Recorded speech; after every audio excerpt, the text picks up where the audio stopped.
Go Who's, and welcome to the 434 Defense Podcast, where we talk all things Virginia football. My name is Deuce Prince. I'm a Charlottesville Native, lifelong University of Virginia football fan, and former offensive lineman. And without any further ado, let's just get right into it.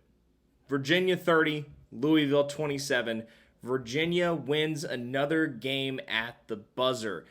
Second straight overtime win for the University of Virginia, this time only needing one round of overtime, coming off of an incredible play, which you see I have drawn up right here. This awesome halfback direct snap to Jamari Taylor and a boatload of offensive linemen. You might not be able to see it too well, but there were 1, 2, 3, 4. They took one eligible off the field to put an extra offensive lineman on to win this game. They were only rocking with 4 eligibles. They had 7 offensive linemen on the field for this play, and I, as a former offensive lineman, I just love it. So, survive and advance. That was the mission coming out of the Florida State game. Can't let down the immediate week after, and the Virginia Cavaliers do exactly that. However, this was because of the defense. After an offensive shootout against Florida State, where the Gus Bus gave our defense everything it could handle, the University of Virginia went out and dominated on defense with a bunch of explosive plays that really won the game for Virginia. Chandler Morris did not have the statistical day that he had against Florida State, but I'll say this. We saw a reduction in potential mistakes. End of the first half against Florida State, Chandler Morris came out with 2 really bad picks. You could see in the game the angel and the devil on Chandler's shoulder. And you could see Chandler picking the angel. Like, all right, I'm just going to throw this one away, or I'm going to throw it deep so that either my guy catches it or no one does.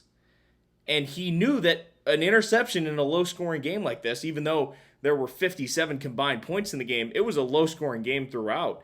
Like, any type of miscue would put Virginia in a bad spot where they'd have to deviate from what their game plan was. Special teams, special players, man. Eli Slybeck, hell of a punt.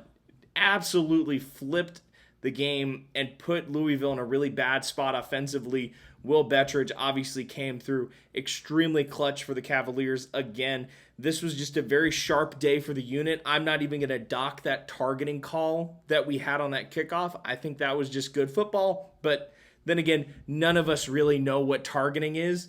So if I'm looking at my guys on the special forces, I'm not going to tell them to slow up before a play like that. To me, that was just good football. If you're a Louisville fan, you might disagree. If you're like if you're a Gene Steratore stan, then you might disagree, but whatever. This team is extremely tough and mentally resilient. Just resilient, mentally tough. Got that switched around, but goes both ways. Like, this was a game where Virginia could have very easily gotten very frustrated, gotten very impatient with the game, and Virginia made a concerted effort to play this game for all 60 minutes plus a round of overtime. In every football building in America, the message is finish for 60 minutes. Play all 60 minutes. And if you ask this Virginia team, are you ready to play a hard 60 minutes of football? I bet you'd hear hell yeah. Be a lighter day for us. That'd be an extra offensive and defensive series or 2 that they don't have to play. Like, this is a team that's very ready to play a full 60 minutes of football, I think, and win some games in regulation. And, man, for Louisville, I feel bad because Louisville has a very good team. But this was a classic case of too much dip on their chip.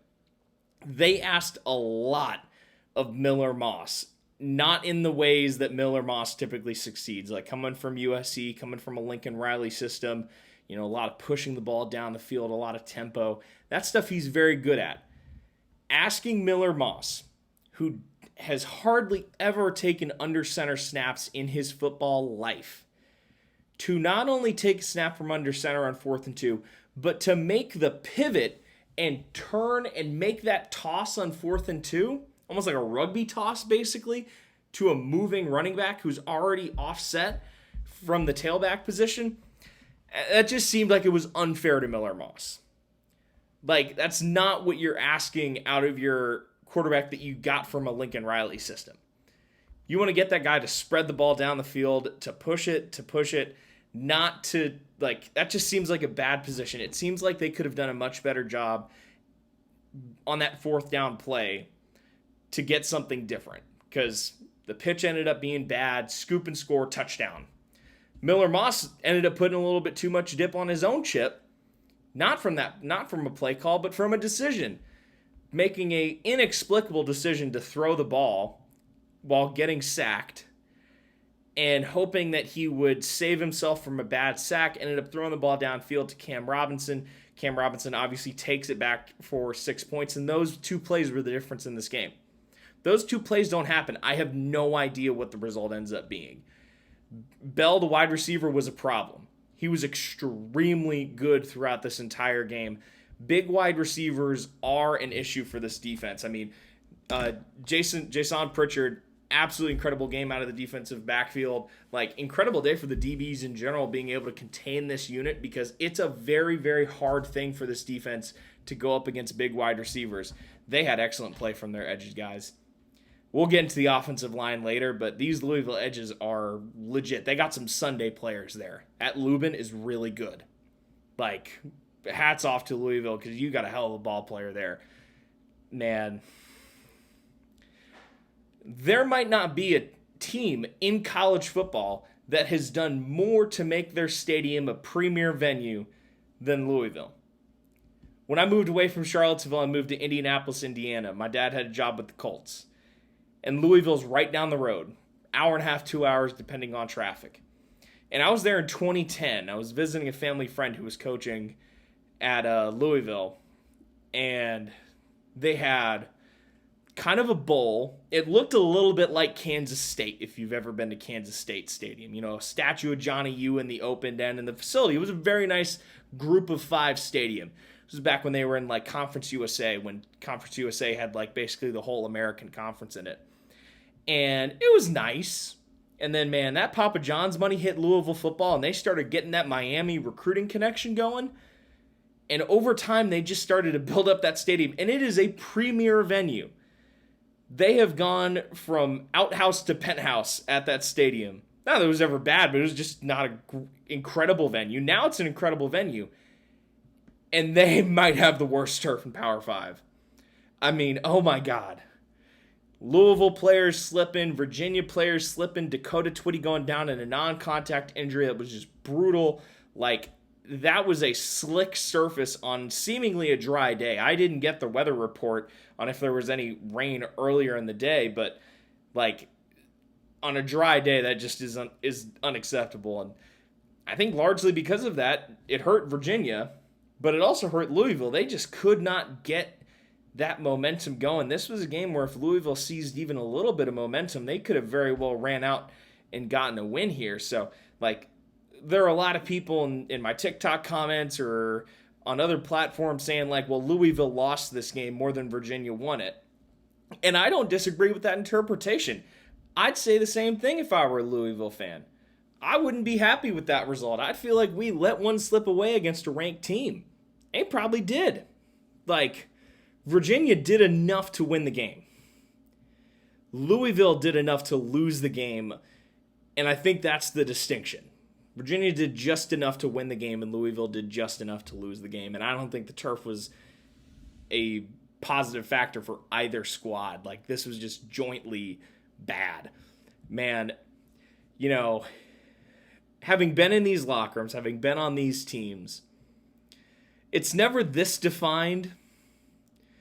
But, man, if the offense isn't buying defense drinks after this game during the bye week, there's something wrong in the locker room. We need some leadership to step up, because the defense won this game absolutely. I think the defense came up clutch at the end at Florida State, but the offense really won that game. The offense came clutch against Louisville at the very end of the game, but the defense won the meat and potatoes of this game. The middle two quarters, the middle 30, that second and third quarter that often makes a difference in a ball game, that was UVA's defense that won that game. Like, controlled the entire pace of the game throughout. Cam Robinson, absolutely dominant. Not only had the pick six, but just made plays everywhere. Was involved in the run game, involved in the passing rush, involved in pass defense, making tackles downfield. Like, just one of the most well-rounded players we've had at Virginia in a very, very long time on the defensive side of the ball. And if you know anything about Virginia football, you know we've had some dogs in the past. And I may be getting out over my skis, but Cam Robinson looks like he might be one of those guys. Like, if you remember those like 90s and 2000s teams, this Cam Robinson could fit in on those teams. Like, I do not want to count these chickens before they hatch, but he could have played. Jason Pritchard, excellent in coverage. I mentioned that big wide receivers were a problem for Virginia when I was talking about Louisville's side of the game, but they were a problem, but they didn't win the game for Louisville. And at the end of the day, that's what matters. Virginia's ranked number 19 in the country right now because we won that game. And, you know, a win is a win.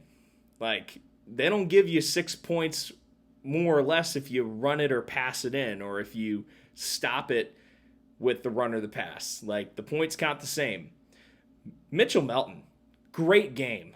He got a lot of great buzz in this game. Absolutely incredible. The stat line was awesome. I think it was like a sack, pass breakup, just made plays all over the field. Daniel Rickert, we will get to him in a little bit because he's winning an award this week. But he may need to look out the next time he's in Louisville because the Louisville campus PD may have a warrant out for his arrest for violence against right tackles. We will get to that play later. I have a whole slide dedicated to that tackle. And it was just an excellent response to the Florida State game. It looked like a unit that said, okay, the offense won that Florida State game, and we won it as a team. We may have to carry the water in this game, and we're going to do it. I think it was a great way to pick up the other side of the ball. I was watching the broadcast, and there was no complaining. There was no, grimacing. When you see a hot team that all of a sudden runs into a trouble game like this, no one was pointing fingers. You could tell people were frustrated, especially on the offensive side of the ball, but they never let it get in the way of the actual game plan or getting up and supporting their teammates. You watch the sideline on that pick six or that scoop and score and tell me that isn't an entire team absolutely jazzed about the other side of the ball stepping up. I mean, just incredible. And now we got to get to the offensive line. The offensive line built a C-130 while the plane was flying. You know, you've often heard the expression, all right, we're building the plane as we're going down the runway. Man, these boys built the plane. They built the full Monty in the air. And I think for a lot of people that aren't super familiar with offensive line play might underestimate how difficult all of this change was for this Virginia offensive line unit. And it's something that I think a lot of offensive line people who are in the know, who have played at a high level or have coached at a high level, kind of underestimate. When you're running an up-tempo offense, whether it was the offense I ran at the Citadel, whether it is the offense that Des Kitchings and Tony Elliott and Chandler Morris run at the University of Virginia, or an up-tempo offense like Oregon has, there's not a lot of words on the play calls. You're not getting a Sean McVay Waffle House menu. You're getting concepts that are delivered to each position group that coalesce into one play, especially if you're running no huddle. Each position group's looking at one of the guys that looks like the different colors of Toad in Mario Super Sluggers. You know, you have the yellow shirt, the green shirt, the pink shirt, the purple shirt. Those are four specific units on the ball. And when you're running an up-tempo scheme where you're kind of running either no huddle or that sugar huddle, there's a lot of decision-making at the line of scrimmage. There's a lot of communication at the line of scrimmage because when you get that play call, say power read right, where you're running power, but you're reading the defensive end. The quarterback has an option to read it. There's a descending list of if-and sequences. If you're familiar with that concept in computers, if you're coding something, If the number is 1, then add 1. If the number is 0, then add 2. If say for the center, for the sake of the argument, walks up to the line of scrimmage and he sees the defense that presents itself, if the nose tackle's head up, then I bring in the play side guard. If the defensive tackle is shaded to the play side, I bring in the play side guard. If the nose is off to the backside, then I am blocking that person on my own. And you multiply that times 5 because each different person has a different list of checks and calls. And when you're in opening install, running an offense in fall camp, you're in the dregs of camp and you're just running inside run for 30 straight minutes and you're just, you communicate every call because you want to get the mental reps down. It doesn't matter if the other side hears, hey, I'm solo blocking you, because it's for the sake of the rep, or I'm bringing in the other guy. But when live bullets are flying in the game, what you typically want out of an offensive line is for some of those calls to not be made so obvious. And so when you have a starting 5 on the offensive line that's played together for the entirety of fall camp and runs into the season, you're trying out the same 5 guys over and over again, you start to develop these links. You know, the guard might see, hey, like, I know that the nose is head up. I know I have to go over there. The center doesn't have to tell me that, and that keeps a little bit of deception away from the defense. And so you ultimately want to get to that point. You know, you want to save the communication for when it deviates from the plan. A great example is a zone concept. If you've ever watched an offensive line run zone, they're running gap responsibilities. That means the center has the A gap, the guard has the B gap. And oftentimes you want to use double teams to climb to the second level. So the guard and tackle are going together from a 3 technique up to a linebacker. And whichever way the defensive tackle biases themselves, the man that is getting less of the defensive tackle is the free man and he moves up. You want to save communication for when that can potentially break up. Like, say a linebacker comes down and presents themselves in an open gap on zone play. If they aren't thinking and they're just like, all right, whatever, we're just going to double team the nose and go up to the backer. If that linebacker is starting to cheat up and he looks like he's about to absolutely fly through the A gap, then you need to break up the silence and be like, hey, I have a linebacker that's about to come in and blow up this play. Backside guard, you better get on your horse and you better help me get this nose tackle so that I can move on to the linebacker. And I bring this up because Virginia's offensive line has had so much change. People coming off the bench, people switching positions, people moving all over the place. You don't necessarily have that same linkage in understanding. Say you have a group that runs all 5 out for practice together, and they run a whole script of plays. Then you bring in the second 5. That can create problems in game because if you have to bring someone from that second unit into the first, there might be commonly understood things that are going on in that second unit that make a play work that aren't necessarily being communicated in the first group. I know this is inside baseball. This is very inside offensive line play, but it's important to understand when you have a unit in flux personnel-wise like this offensive line. Or a guy gets brought up from the second unit into the first unit. You as the first team offensive lineman next to him, you can't necessarily assume that he's going to know which calls to make. So you have to communicate. You have to over-verbalize. Because if we don't do that, then a free linebacker comes in and all of a sudden Chandler Morris is in a tent and we're scrambling for a solution. Or we need this 3rd and 3 to convert and we miss an assignment and a defensive tackle gets free and tackles us for a yard loss and we have to punt the ball away. Like, we had so many guys coming in and out. The fact that the O-line played as well as it did is a testament to their communication.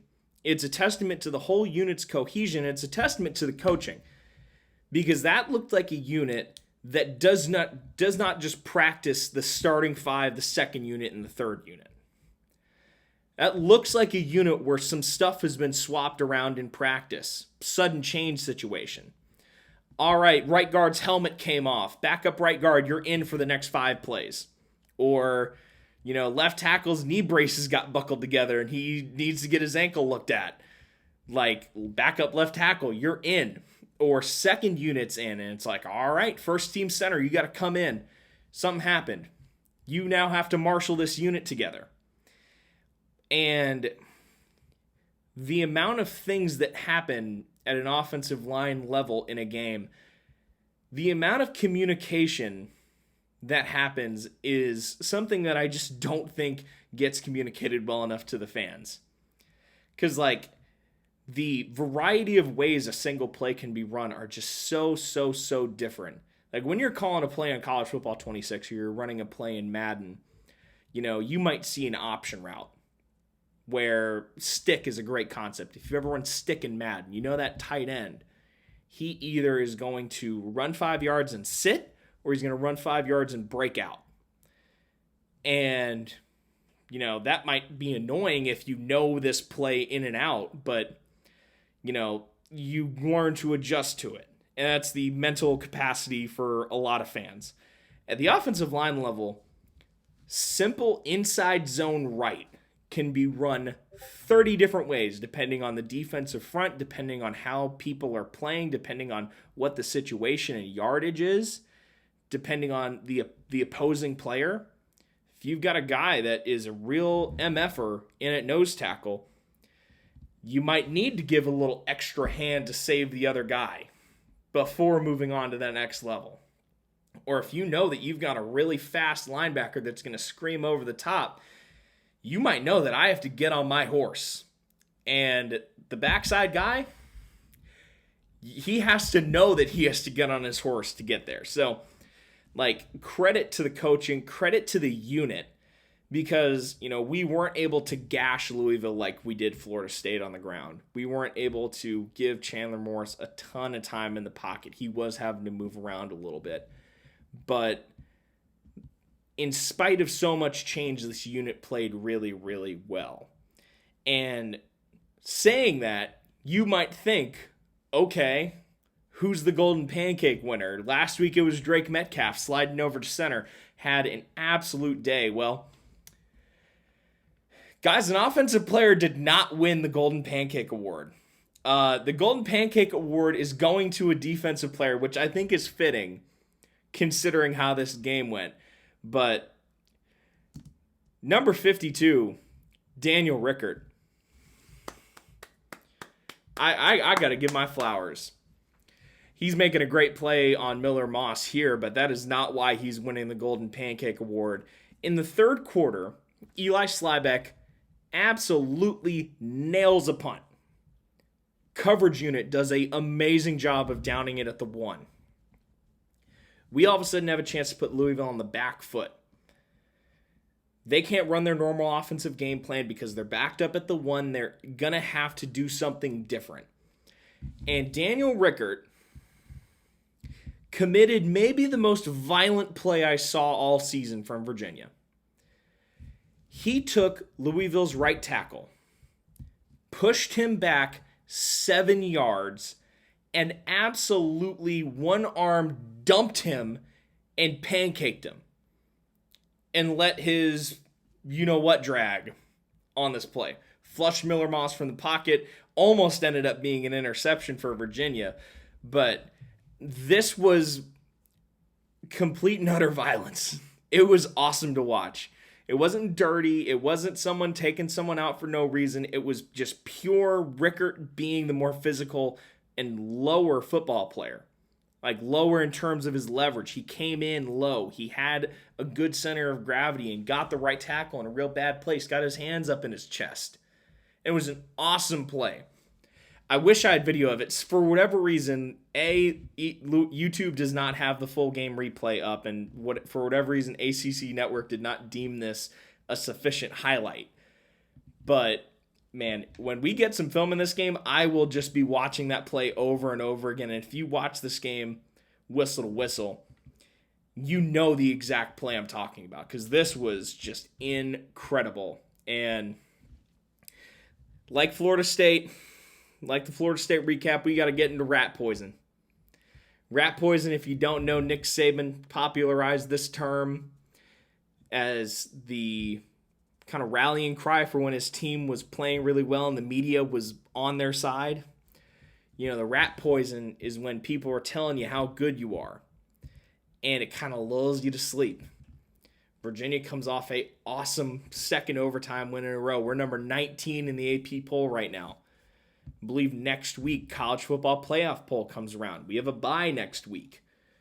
Virginia likely won't fall 6 spots due to a bye week. We could jump a couple spots. We could fall a couple spots. But odds are we're going to be in this college football playoff ranking. And man, for a team that has not ever been in the college football playoff rankings, at least in a 12-team playoff era where we could feasibly make it, getting ranked in this poll could be rat poison. And this team has approached the media the right way. They've said the right things. The coaching staff has said the right things. They've taken the correct approach. However, this is a weird time to enter into a bye week. You know, this team is banged up. It needs the bye week for the health purposes. We need to get guys back, get guys practice reps together, and kind of bring them back up to speed. But if this team were healthier, I think the best thing possible would have been for this team to just keep playing. Because it's almost like when you're in the baseball playoffs and you're in the World Series playoffs. Sometimes that couple days off between the wild card and the division series, you can get caught napping a little bit. We've seen a couple teams have this happen to them in the MLB playoffs this year. And rest versus rust is a major debate going on around bye weeks. Like, how do you approach the bye week? Are you physical? Do you treat it as like an extension of fall camp? I've been in bye weeks that are like that. Been in bye weeks where we were in full pads from Tuesday, Wednesday, Thursday, Friday, ran a full pad scrimmage, and then came back and ran regular practice week, and we were gassed. Couldn't do it.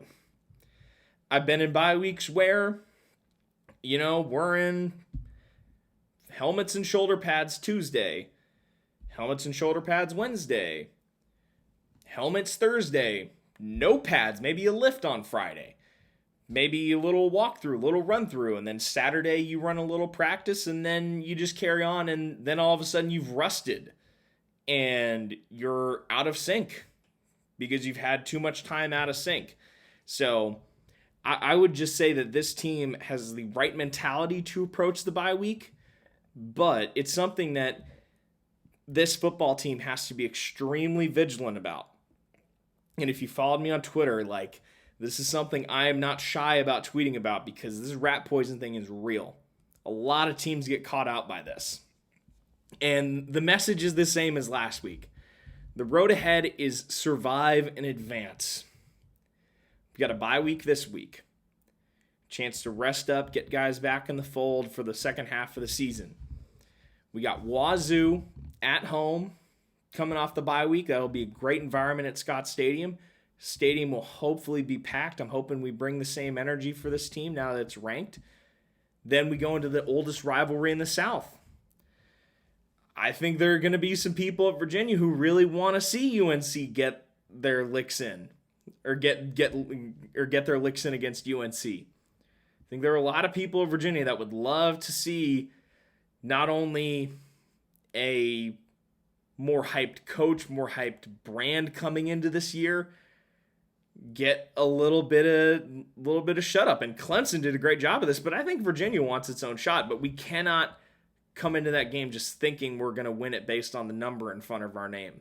19, 15, 10, 25, whatever it is, the ranking will not win the game. You saw Texas have that happen to them. You saw it happen to Penn State.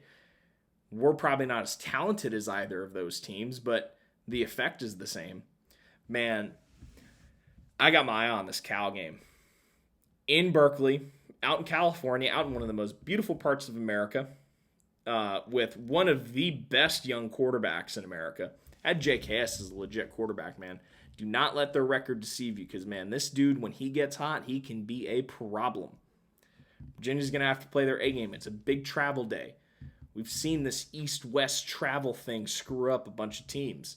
And we got Wake. Wake is a weird football team. If you've watched ACC football for any amount of time, you know the Demon Deacons are just a little bit odd. Then we go to Duke. Duke is going to be a hard opponent. They're a well-coached football team. They've taken a lot of teams. They've caught a lot of teams sleeping because, it's Duke. It's whatever. No. For the last 5 years, that Duke team has not been an easy out. They've gone from Mike Elko to now Manny Diaz. It's a really well-coached team, a team that's been well-coached for 5 years now. And then we go to the Commonwealth Cup. And, man, this is one where I hope this team is out to embarrass some people. Because, man, I really hope we just do not let our ranking talk. Because this Virginia Tech team is down. You have some interim coaches that would like to have a job next year, preferably at Virginia Tech. There's no better way to keep your job as an interim than beating your in-state rival. So we're going to get Tech's best shot. Whatever that is, we're going to get the best of what Tech has to offer.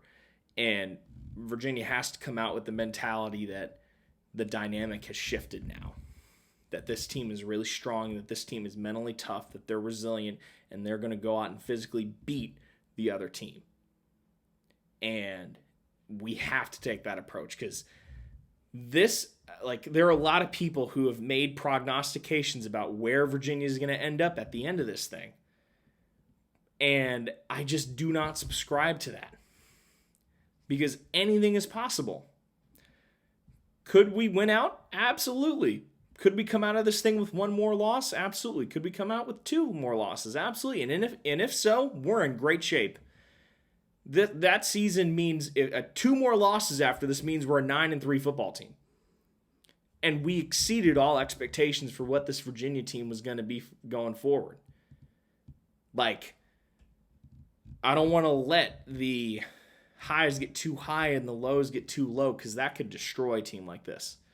And I think they have the right mentality to do it. But I think as fans, we just need to make sure that we're not feeding our own rat poison. Let's not feed our own guys rat poison. We just got to go 1-0, 1-0. And I know that sounds like coach speak, but it really does work. It really does work. 2 teams now got caught looking ahead to Miami. Florida State and Louisville. Penn State got caught looking backwards. Got embarrassed by UCLA. The only thing that matters is the week that this team is playing. And I cannot stress that enough. And I end these sections with the rat poison and with the road ahead and how difficult this is going to be. But the one thing I do want to emphasize is that this is a team we have not seen at the University of Virginia in a long time. My dad coached at the University of Virginia from 2001 to 2005 and then in 2009. This reminds me of those teams. And maybe the big difference was in those years we had a bunch of very obvious Sunday players, but the dynamic was different. The offensive scheme was different. But in terms of mentality, this reminds me of those teams. This reminds me of really physical, really tough, really smart University of Virginia football. And that's a thing we have not seen at this school in a really long time. We've seen some flashes. We've seen some years of doom and gloom. But what this looks like is a repeatable model of success. I'll be honest, y'all, Bryce Perkins only comes around once every 50 years. A player that special, a player with that singular ability to transform a team. And, no shade to the rest of the roster. Bronco's an awesome coach. He's doing it right now at Utah State. I wouldn't be surprised if he ends up at a Power 5 job before this decade is out.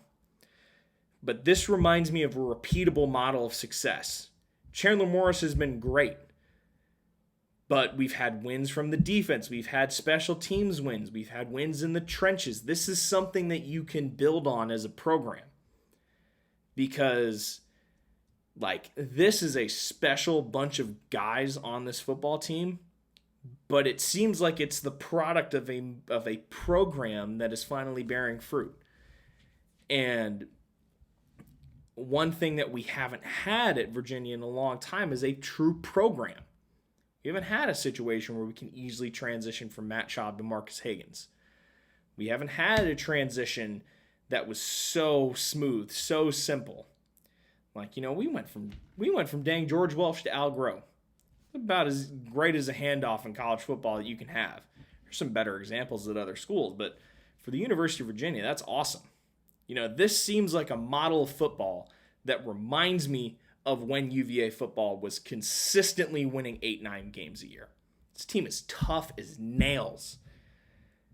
And they're smart and they're disciplined. They're not making a bunch of really bad mistakes. I'm seeing not many procedural errors. Like, I'm not seeing stupid mistakes. Too many men on the field, illegal procedure, unnecessary roughness, excessive celebration. Like, we're getting a bunch of holding penalties. I'll take that. Defensive pass interference, offensive pass interference, I'll take that. That is a trying hard penalty. But, man, encroachment, too many false starts, like illegal substitution, too many men on the field, sideline violation. That's what you see from bad teams. That's what we're seeing in North Carolina right now.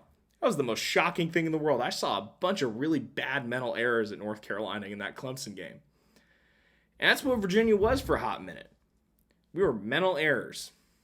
We were like just making really bad decisions on the football field.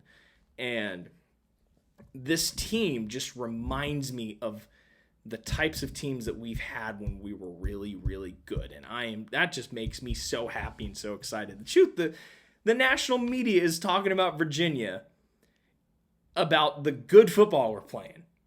The college football Reddit Twitter account is tweeting old Adventures of Caveman clips of Marcus Higgins getting us hyped to play Virginia Tech. Shoot, I was there. I was there in 2005 for those games. I was there in 2004 for those games, watching Adventures of Caveman, watching DeBrickshaw Ferguson, Elton Brown, Wally Lundy, Alvin Pierman go out and take belt to ass on people. And that just seems like the team we have. And it's a great thing, and I just hope we continue to build on it because, man, this team is special. Let me know your thoughts down below in the comments. What do you think our priority is going to be in the bye week? I think it's going to mainly be health and getting guys back up to speed. Let me know if you're noticing anything different. Let me know if you thought anyone else should have won Golden Pancake Award this week. Go Hoos, and thank you for watching.